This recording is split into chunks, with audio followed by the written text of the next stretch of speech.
We did an air fryer meal prep last week, so it only seems appropriate that we don't neglect our slow cooker and do a slow cooker meal prep this week. That meal prep, one of our easiest recipes to date.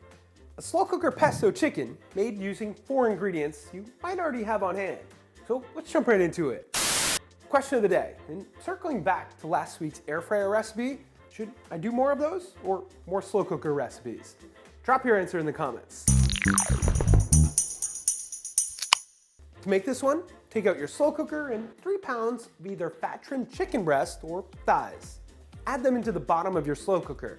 On top of those, pour in half a cup of chicken broth or pasta water, which we'll talk more about in a second, and 1 ounce of a lemon juice. Continue by evenly spreading 6 ounces of pesto over the top of your chicken and a couple slices of butter.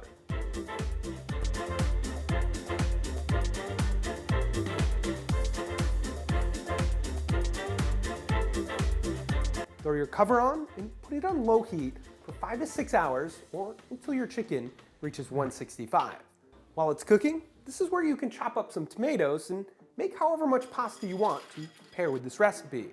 I usually make 8 ounces. I'll be putting the nutritional breakdown with or without pasta on the website, along with metric conversions for everything, more tips, and so on, which is always linked up here or below in the description.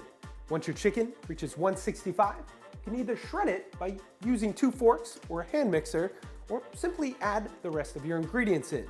I put my pasta in first, followed by a cup of mozzarella cheese and some chopped up tomatoes. Put your lid back on and let it cook on low until your cheese is melted, usually around 15 to 20 minutes. In the end, it should look like this.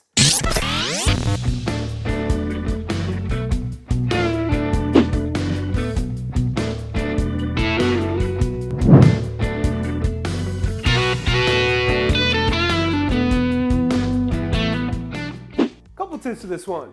Number 1, the most important part of this recipe, make sure you're using a good tasting pesto. Number 2, if you don't have broth, use some of your pasta water. Number 3, you don't need to add pasta to this. You can eat it over pretty much anything or even put it in a sandwich or wrap and it'll be just as good. Number 4, keep this in the fridge where it should last around 4 to 5 days. For this week's Testing Your Guesstimating, we're going with a serving of our recipe. Guess how much you think it weighs in grams in the comments below. The first one closest to it will win a gift card to our store, where you can purchase a shirt, shaker, or anything else you want. 1 gift per person. Thank you for watching. Subscribe if you haven't already. Hit that thumbs up button if you like this one, or simply to help the algorithm. Don't forget to check out theproteinchef.co for all your recipe needs. And of course, stay healthy.